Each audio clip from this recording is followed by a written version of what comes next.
Hello dear students and welcome you all to commerce Pandit. बच्चों, आज हम लोग क्लास 11 सेमेस्टर 2 का बिजनेस स्टडीज का बहुत ही एक इंपॉर्टेंट टॉपिक लेकर आए हैं।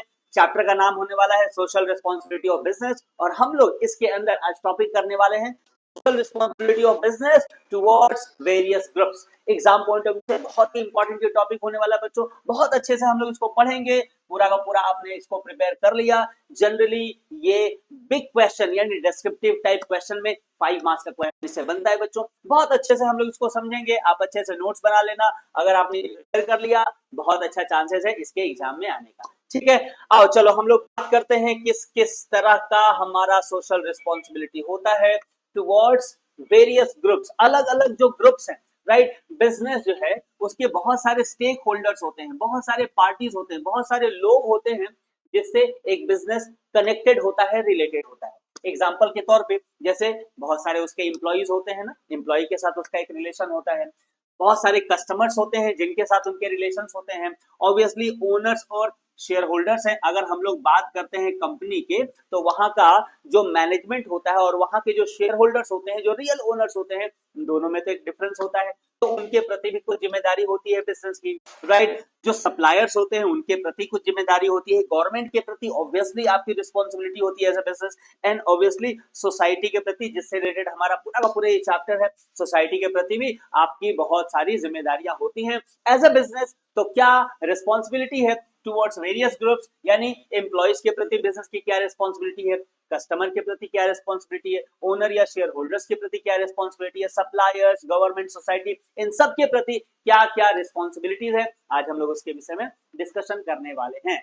ठीक है बच्चों, आओ चलो स्ट्रेट अवे हम लोग चलते हैं और बात करते हैं कि क्या क्या रिस्पॉन्सिबिलिटी होता है। सबसे पहले हम लोग बात करने वाले responsibility of the business towards employees. जो हमारे एम्प्लॉइज होते हैं ना, उनके प्रति हमारी क्या क्या जिम्मेदारी है, सबसे पहले इसके ऊपर बात करेंगे बच्चों। क्योंकि देखो एम्प्लॉइज जो होते हैं ना, बहुत ही इंपॉर्टेंट एस्पेक्ट होता है ना, क्योंकि बिजनेस के ग्रोथ में सबसे ज्यादा खून पसीना मेहनत किसका लगता है, इसी एम्प्लॉय का तो लगता है। तो एम्प्लॉय के प्रति तो आपकी स्पेशल रिस्पॉन्सिबिलिटी बनती है। क्या क्या रिस्पॉन्सिबिलिटी है एम्प्लॉयज के प्रति, आओ हम लोग देखते हैं। तो सबसे पहली जिम्मेदारी आपकी बनती है एज अ बिजनेस एम्प्लॉयज के रिगार्डिंग बच्चों, वो होता है फेयर वेजेस एंड सैलरीज उनको प्रोवाइड करना। उनको सही उनका वेजेस, सही उनको सैलरी मिलना चाहिए, क्योंकि इसी के लिए तो बेचारे वो अपना खून पसीना बहाते हैं, राइट। तो उनको सही वेजेस, फेयर वेजेस, सही सैलरी, फेयर वेज सैलरी उनको मिलना ही चाहिए। ये आपकी जिम्मेदारी है एज अ बिजनेस कि आप एम्प्लॉय को फेयर वेजेस, फेयर सैलरी जरूर से जरूर।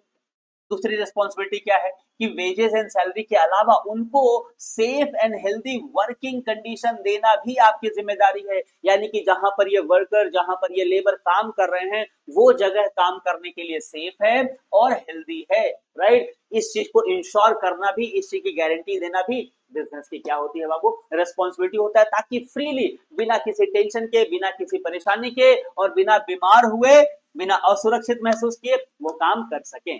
ठीक है बच्चों, आओ तीसरी रिस्पॉन्सिबिलिटी क्या है, offer opportunities for training and career growth. देखो वे बिजनेस ना काफी अच्छे माने जाते हैं एम्प्लॉय पॉइंट ऑफ व्यू से, जहां उनको मौका मिलता है, अपॉर्चुनिटी मिलता है रेगुलर ट्रेनिंग का, जिससे उनके करियर का ग्रोथ हो सके। देखो हर इंसान चाहता है अपने करियर के नेक्स्ट लेवल में जाने के लिए बच्चों, है ना। हर आदमी चाहता है बेहतर बेहतर उसको करियर मिले, बेहतर उसको भविष्य मिले, ज्यादा पैसा मिले, ज्यादा बड़ा पोस्ट मिले, ज्यादा नाम मिले। और इसके लिए जो बिजनेस लगातार उनको ट्रेनिंग देती है और करियर की ग्रोथ की अपॉर्चुनिटी देती है, वो बिजनेस एम्प्लॉइज के लिए ज्यादा प्रीफर्ड होता है। एम्प्लॉइज लोग ऐसे बिजनेस को ज्यादा ज्वाइन करना चाहते हैं, उस बिजनेस के प्रति वो भी लॉयल होते हैं। तो बिजनेस का ये रिस्पॉन्सिबिलिटी है कि एम्प्लॉय को लगातार ट्रेनिंग के लिए अरेंज करते रहना और उनके करियर ग्रोथ में हेल्प करते रहना।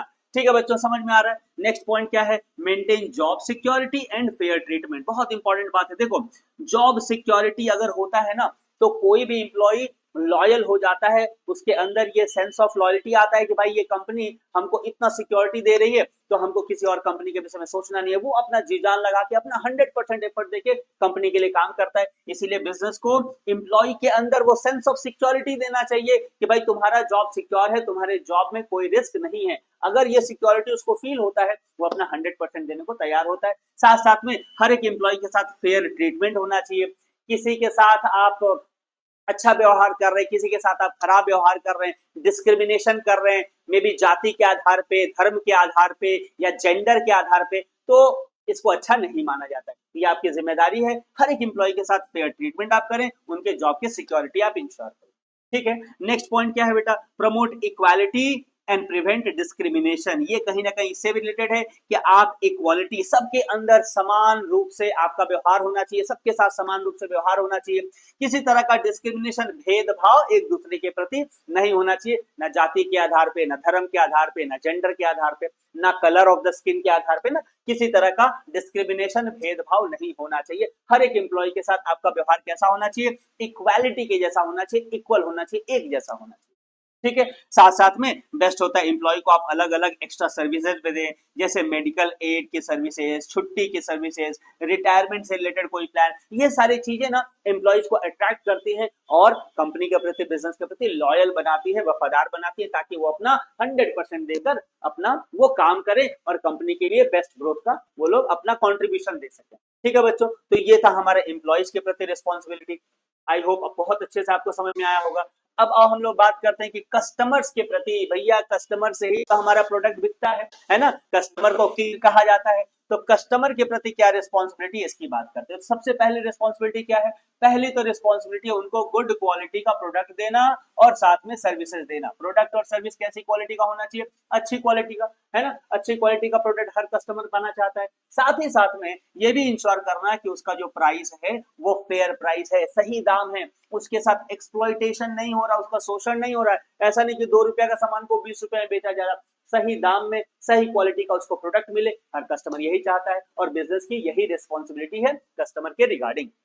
नेक्स्ट क्या है, maintain honesty in advertising and communication. जब आप एडवर्टाइजमेंट कर रहे हैं, कम्युनिकेशन कर रहे हैं ना, तो उसमें आप ईमानदारी बरतें। ऐसा नहीं कि मतलब हम लोग देखते हैं डिओड्रेंट का एड कि डिओड्रेंट मारा और 10 लड़की ऊपर से गिर गया, क्या बेवकूफी भरा एड है, सोच कर देखो, राइट। तो मतलब इस तरह का एडवर्टाइजमेंट नहीं होना चाहिए। एडवर्टाइजमेंट में ऑनेस्टी होना चाहिए, सच में जो आपके प्रोडक्ट की क्वालिटी है, सच में उसका जो फीचर्स है उसको आप इनकरेज करें। ऐसा नहीं कि बस कुछ भी दिखा दिया लोगों को अट्रैक्ट करने के लिए। एडवर्टाइजमेंट में ऑनेस्टी होना चाहिए, जो कि इन रियलिटी ज्यादातर बिजनेस करता ही नहीं। नेक्स्ट 4th नंबर पॉइंट क्या है, offer proper after sale service. हर कस्टमर क्या चाहता है कि आफ्टर सेल सर्विस उसको मिले, यानी कि प्रोडक्ट आपने बेच दिया, तो ऐसा नहीं कि आपका रिलेशन खत्म हो गया कस्टमर के साथ। अगर उसके जो प्रोडक्ट उसने खरीदा है उसमें कभी कोई दिक्कत आ जाए, कोई परेशानी आ जाए, तो उसको आफ्टर सेल सर्विस आपको देना है। साथ साथ में जरूरत पड़े उसको सपोर्ट देना है। जो कंपनी ये ऑफर करती है उस कंपनी का अच्छा गुडविल रहता है, कस्टमर के निगाह में उसका अच्छा क्या रहता है, इमेज रहता है,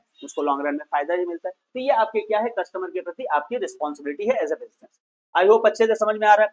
फाइनल पॉइंट क्या यहाँ पे लिखा गया है, respect customers privacy and data protection. आज के समय में बहुत बड़ा इशू है डेटा थेफ्ट का। ठीक है, डेटा चोरी का बहुत बड़ा एक इशू रहता है बच्चों, जिसमें क्या होता है, हम लोग अलग अलग डिवाइस, अलग अलग ऐप डाउनलोड करते हैं, उसमें अलग अलग इन्फॉर्मेशन दे देते हैं और वो इन्फॉर्मेशन क्या हो जाता है, ओपन मार्केट में वो सेल हो जाता है, वो बिक जाता है। तो कहीं ना कहीं कस्टमर का प्राइवेसी, कहीं ना कहीं उसका खंडन होता है, उसका हनन होता है, उसका प्राइवेसी को ब्रीच किया जाता है, जो कि नहीं होना चाहिए। एज अ बिजनेस ये आपकी रिस्पॉन्सिबिलिटी है कि कस्टमर जो आपको डेटा दे रहा है, इन्फॉर्मेशन दे रहा है, उसको किसी और आदमी तक आप ना पहुंचाएं, उसको कहीं लीक ना वो हो, ये आपकी जिम्मेदारी। ठीक है, समझ में आ गया कस्टमर के प्रति क्या रिस्पॉन्सिबिलिटी है। आओ बच्चों हम लोग आगे चलते हैं। अब बात करते हैं भाई जो शेयर होल्डर्स हैं या जो ओनर्स हैं, उनके प्रति क्या रिस्पॉन्सिबिलिटी है बिजनेस की। आप समझ रहे हैं ना, शेयर होल्डर्स तो एक्चुअली ओनर्स होते हैं, लेकिन वो बिजनेस को मैनेज नहीं करते। तो जो बिजनेस को मैनेज कर रहा है उनकी क्या जिम्मेदारी है, शेयर होल्डर यानी कि जो real owner of the company, उनके प्रति। तो सबसे पहली रिस्पॉन्सिबिलिटी इंश्योर ट्रांसपेरेंसी, कि उनके साथ बिल्कुल ट्रांसपेरेंसी रखा जाए, बिल्कुल स्पष्टता रखी जाए, कोई चीज उनसे छुपाया ना जाए, कोई चीज उनसे गुप्त ना रखा जाए, कोई चीज मतलब ऐसा नहीं कि फाइनेंशियल रिपोर्टिंग में आपने कुछ भी लिख दिया जो रियलिटी नहीं है उसको भी लिख दिया, जिसको हम लोग विंडो ड्रेसिंग के नाम से जानते हैं अकाउंटिंग की लैंग्वेज में। यानी भीतर सब खोखला है लेकिन ऊपर से सब सजावट कर दिया कि बहुत अच्छा अच्छा है, ऐसा नहीं होना चाहिए। ये आपकी जिम्मेदारी है शेयर होल्डर के प्रति कि बिजनेस में जो कुछ भी हो रहा है, अच्छा हो रहा है, बुरा हो रहा है, शेयर होल्डर को ट्रांसपेरेंटली, क्लियरली उसको सब चीज पता होना चाहिए। ठीक है, और फाइनेंशियल पोजीशन का एक्यूरेट नॉलेज उसके पास होना चाहिए, राइट। ये आपकी जिम्मेदारी है।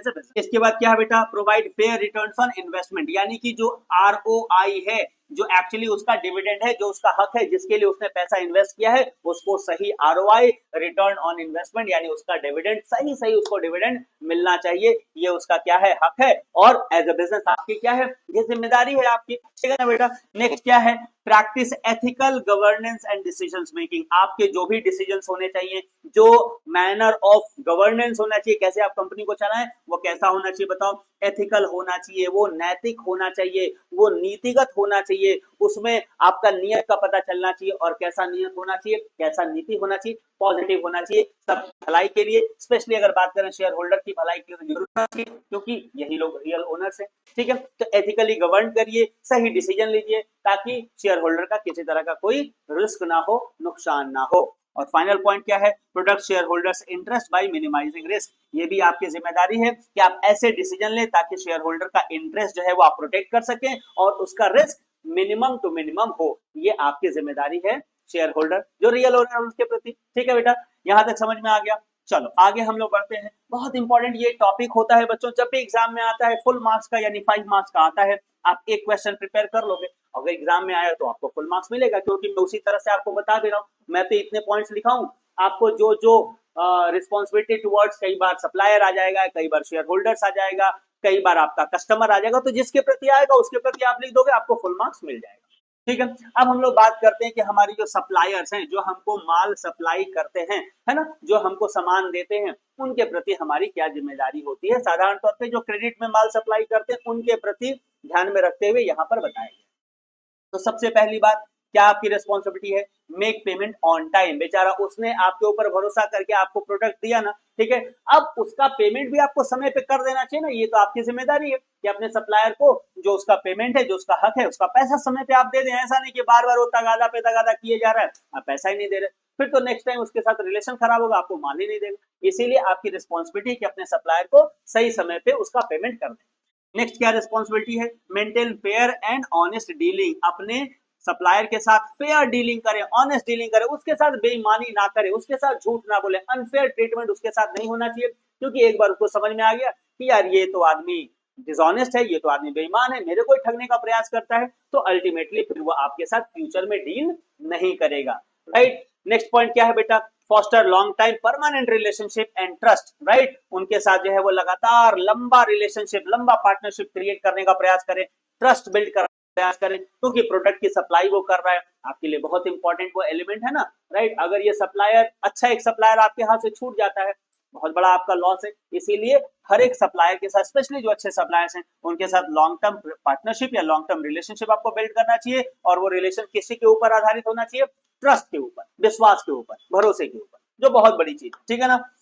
फोर्थ पॉइंट क्या है बेटा, क्या रिस्पॉन्सिबिलिटी सप्लायर के प्रति है, अवॉइड एक्सप्लॉइटिंग सप्लायर्स और फोर्सिंग अनफेयर टर्म्स। मतलब कि ऐसा ना हो कि आप अपने सप्लायर को एक्सप्लॉइट कर रहे हैं, शोषण कर रहे हैं, या जो टर्म्स सही नहीं है वो टर्म्स भी उसके ऊपर लाद दे रहे हैं। क्यों? क्योंकि आपको वो प्रोडक्ट खरीदता है। कई बार ना लोग ऐसा करते हैं, जब बिजनेस बड़ा हो जाता है ना, तो ये छोटे छोटे सप्लायर्स है ना, उन पे आदमी अनफेयर टर्म्स इंपोज करता है कि भाई इतना दिन का आपको क्रेडिट देना ही पड़ेगा, इस तरह से। तो ऐसा नहीं करना चाहिए। एज ए बिजनेसमैन हर एक सप्लायर के साथ आपकी रिस्पॉन्सिबिलिटी क्या है, उसका एक्सप्लॉइटेशन नहीं करें, फेयर ट्रीटमेंट करें, उसको कोई अनफेयर टर्म्स फोर्स ना करें, उसके साथ ईमानदारी से आप बर्ताव करें, व्यवहार करें, और अच्छा डीलिंग उसके साथ मेंटेन करें, अच्छा रिलेशनशिप मेंटेन करें। ये हमारी रिस्पॉन्सिबिलिटी होती है सप्लायर के प्रति, जो हमको माल सप्लाई करता है, ठीक है बेटा, समझ में आ गया। चलिए हम लोग आगे बढ़ते हैं। अब बात करते हैं कि गवर्नमेंट के प्रति हमारी क्या जिम्मेदारी है। गवर्नमेंट बहुत इंपॉर्टेंट एस्पेक्ट है ना, गवर्नमेंट के प्रति आपको जिम्मेदारी जरूरी भी है और मजबूरी भी है। इसके प्रति अगर आप नहीं जिम्मेदारी लोगे, गवर्नमेंट आपके ऊपर एक्शन भी ले लेगा। तो जरूरी भी है, मजबूरी भी है, गवर्नमेंट के प्रति हमारी रिस्पॉन्सिबिलिटी को फॉलो करना। सबसे पहला क्या जरूरी है, comply with all laws and regulation. जो गवर्नमेंट ने कानून बनाए हैं, नियम बनाए हैं, रेगुलेशंस बनाए हैं, उन सबको आपको फॉलो करना है। यही सबसे पहली आपकी जिम्मेदारी है। दूसरी जिम्मेदारी क्या है, पे टैक्सेस ऑनेस्टली एंड टाइमली। आपका जो भी टैक्सेस बनता है उसको आप ईमानदारी से और समय से जरूर उसको आप पे करें।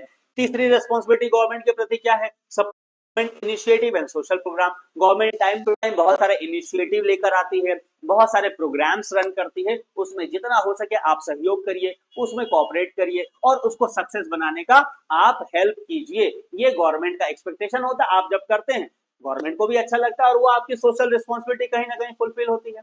लास्ट पॉइंट क्या है बेटा, avoid corrupt practices and maintain ethical standard. ये तो देखो मानना ही मानना पड़ेगा हर जगह कि आप बिल्कुल करप्ट प्रैक्टिसेस, जो गलत प्रैक्टिसेस है, बिल्कुल उसको अप्लाई ना करें और एथिकल स्टैंडर्ड को मेंटेन करते हुए बिजनेस करें। सही नीति, सही नियम, सही तरीके से आप बिजनेस करें, राइट। ये चीज एक्सपेक्टेड है और ये आपकी रिस्पॉन्सिबिलिटी होती है किसके प्रति बाबू, गवर्नमेंट के प्रति। ये सारा चीज आप करते हैं तो आप एथिकली रिस्पॉन्सिबल बिजनेसमैन माने जाते हैं।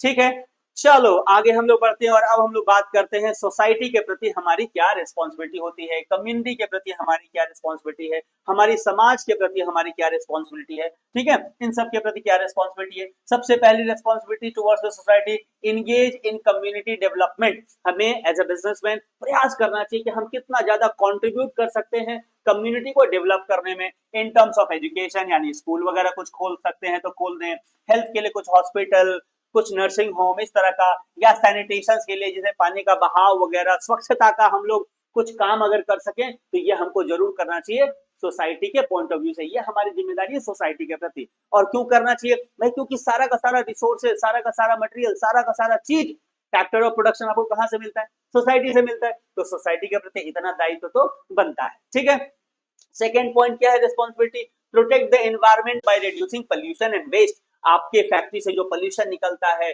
जो वेस्ट निकलता है, उसको जितना ज्यादा से ज्यादा आप रिड्यूस कर सकें, यही क्या होगा, हमारे सोसाइटी के प्रति बड़ा आपका कॉन्ट्रिब्यूशन, आपकी रिस्पॉन्सिबिलिटी होगी। क्योंकि अगर आप ऐसा नहीं करेंगे, एनवायरमेंट को पोल्यूट करेंगे, अल्टीमेटली उसका एडवर्स इफेक्ट किसके ऊपर पड़ेगा, सोसाइटी के ऊपर पड़ेगा। और उसका पे कौन करेगा, सोसाइटी। उसको लॉन्ग रन में सोसाइटी को पे करना पड़ेगा, लोग बीमार पड़ेंगे, उनको तकलीफें आएंगी। ठीक है, तो ये आप ध्यान रखें इस बात का, रिड्यूस करें पोल्यूशन, जितना कम से कम पोल्यूशन कर सके, जिसका कम से कम वेस्ट को आप डिस्पोज कर सके बाहर, राइट। इन सब का आपको ख्याल रखना आपकी क्या होती है, सोशल रिस्पॉन्सिबिलिटी होती है टुवर्ड्स कम्युनिटी और towards our society. Next point क्या है बेटा, provide promote sustainable use of natural resources. देखो नेचुरल रिसोर्सेज हमारे रॉ मटेरियल के तौर पे यूज होते हैं, लेकिन उन नेचुरल रिसोर्सेज का कैसे यूज करने को कहा जा रहा है बेटा, सस्टेनेबल यूज करने को कहा जा रहा है, सही यूज करने को कहा जा रहा है। ऐसा नहीं कि ओवर यूज आपने कर लिया और इतना ज्यादा ओवर यूज कर लिया कि नेक्स्ट जनरेशन के लिए बचा ही नहीं, तो ऐसा नहीं। सस्टेनेबल यूज, सही यूज, प्रॉपर यूज करना चाहिए ताकि आपका भी ग्रोथ डेवलपमेंट हो सके और फ्यूचर जनरेशन को भी उस रिसोर्स का बेनिफिट मिल सके, उसका लाभ मिल सके। यही कहलाता है sustainable use of natural resources. Next point क्या है, सपोर्ट सोशल वेलफेयर प्रोग्राम्स। अलग अलग जो सोशल वेलफेयर प्रोग्राम्स या चैरिटेबल एक्टिविटीज है, इसको भी आपको करना चाहिए फ्रॉम टाइम टू टाइम, ताकि सोसाइटी का आप अपलिफ्टमेंट कर सकें, उनका भला कर सकें, उनका बेटरमेंट आप कर सकें। फाइनल पॉइंट क्या है बेटा, क्रिएट एम्प्लॉयमेंट अपॉर्चुनिटी। मुझे लगता है कि ये नंबर 1 पे होना चाहिए। सबसे ज्यादा हमारे देश को, स्पेशली इंडिया को, किस चीज की जरूरत है, एम्प्लॉयमेंट की जरूरत है। तो हर एक बिजनेस को अपनी तरफ से भरपूर प्रयास करना चाहिए कि मैक्सिमम पॉसिबल वो एम्प्लॉयमेंट अपॉर्चुनिटी को जनरेट करे। तो ये जिम्मेदारी है बिजनेस की कि वो इस तरफ ध्यान दे, ज्यादा से ज्यादा ऐसा काम करे ताकि एम्प्लॉयमेंट अपॉर्चुनिटी जनरेट हो। ये बहुत बड़ा एक कॉन्ट्रीब्यूशन होता है बिजनेस का टुवर्ड्स द सोसाइटी। राइट बच्चों, समझ में आ गया होगा सारा का सारा। चलो एक बार हम लोग समरी कर लेते हैं जो भी आज हम लोगों ने पढ़ा। तो शॉर्टकट में ये वाला स्लाइड भी अगर आपके दिमाग में रहा तो आप मोटा मोटा अपने से बनाकर लिख सकते हैं। ठीक है, क्या रिस्पॉन्सिबिलिटी एम्प्लॉय के प्रति बेटा, तो उनको फेयर वेजेस देना, सेफ वर्किंग कंडीशन देना, टाइमली ट्रेनिंग देना ताकि उनका डेवलपमेंट हो सके, और सबके साथ इक्वल ट्रीटमेंट करना, समान रूप से व्यवहार करना। ठीक है, कस्टमर के प्रति क्या रिस्पॉन्सिबिलिटी है, क्वालिटी प्रोडक्ट देना, सही दाम उनसे लेना और ऑनेस्ट कम्युनिकेशन करना, उनको बेवकूफ ना बनाना। राइट, अलग अलग गलत एडवर्टाइजमेंट वगैरह दिखा के उनके साथ फेयर ट्रीटमेंट होना चाहिए कस्टमर के लिए, यही रिस्पॉन्सिबिलिटी। शेयर होल्डर के लिए क्या रिस्पॉन्सिबिलिटी है कि भाई उनके साथ ट्रांसपेरेंसी मेंटेन की जाए, जो हो रहा बिजनेस में ना वो कस्टमर ने उनको पता चलना चाहिए, शेयर होल्डर्स को पता चलना, क्योंकि ये ओनर है ना, इनको तो पता चलना ही चाहिए। उनको अच्छा रिटर्न मिलना चाहिए और एथिकली आप बिजनेस को गवर्न करें, ये हर एक शेयर होल्डर चाहता है कि बिजनेस को आप अच्छी तरह से रन करें ताकि उनको लॉन्ग रन में जो प्रॉफिट है वो इंश्योर्ड रहे, गारंटेड। सप्लायर के प्रति क्या रिस्पॉन्सिबिलिटी है, उनके साथ अच्छा से आप डीलिंग करें, टाइमली उनका पैसे का पेमेंट करें और उनके साथ ट्रस्ट का रिलेशनशिप बिल्ड करें ताकि भरोसे का ये जो विश्वास वाला जो कड़ी है ना वो हमेशा मेंटेन रह सके। गवर्नमेंट के प्रति क्या रिस्पॉन्सिबिलिटी है कि गवर्नमेंट के जो भी कंप्लायंसेस हैं, जो रूल्स हैं, रेगुलेशंस, आप उनको फॉलो करें, टाइमली टैक्स का पेमेंट करें और कोई भी गवर्नमेंट का इनिशिएटिव है उसको आप सपोर्ट करें, उनको आप हेल्प करें, उसमें आप कंट्रीब्यूट करें ताकि वो सफल हो सके गवर्नमेंट के इनिशिएटिव। सोसाइटी के प्रति क्या रिस्पॉन्सिबिलिटी है? कम्युनिटी का आप डेवलपमेंट करें, अलग अलग हॉस्पिटल खोल के, स्कूल्स खोल के, कॉलेज खोल के, या उसमें कंट्रीब्यूट करके आप कर सकते हैं कम्युनिटी का डेवलपमेंट। एनवायरमेंट को प्रोटेक्ट कर सकते हैं, प्रोटेक्शन में आप पोल्यूशन को कम कर सकते हैं, वेस्ट को प्रॉपर्ली डिस्पोज कर सकते हैं, राइट। सोशल वेलफेयर के बहुत सारे काम कर सकते हैं, एम्प्लॉयमेंट को जनरेट कर सकते हैं। इन सारी चीजों के जरिए आप सोसाइटी की भी मदद कर सकते हैं, राइट। तो ये था बच्चों आज का हमारा टॉपिक, जिसमें हम लोगों ने बात किया कि क्या होती है बिजनेस की रिस्पॉन्सिबिलिटी टुवर्ड्स वेरियस ग्रुप्स। आपको कैसा लगा जरूर से जरूर कमेंट करके बताना। वीडियो अच्छा लगा होगा तो लाइक करना, सारे के सारे फ्रेंड के साथ जरूर से जरूर शेयर कर देना। चैनल पे नए हो सब्सक्राइब करके रखो, बहुत सारा कंटेंट आपको फ्री में भी मिलेगा। और अगर पूरे कोर्स का जबरदस्त प्रिपरेशन करना चाहते हो, ये हमारा व्हाट्सएप नंबर है, इस पे जरूर से जरूर कॉल करो बच्चों। अभी 50% का डिस्काउंट चल रहा है, जो बहुत जल्दी एक्सपायर होने वाला है, खत्म होने वाला है। अगर आप उसको अवेल करना चाहते हैं, जल्दी से जल्दी जरूर से जरूर कॉन्टैक्ट कर लो, इससे पहले की प्राइस बढ़ जाए और आपसे वो ऑफर मिस हो जाए, right. Thank you so very much for watching. मिलते हैं अगले वीडियो में, तब तक अपना ध्यान रखना। जय हिंद।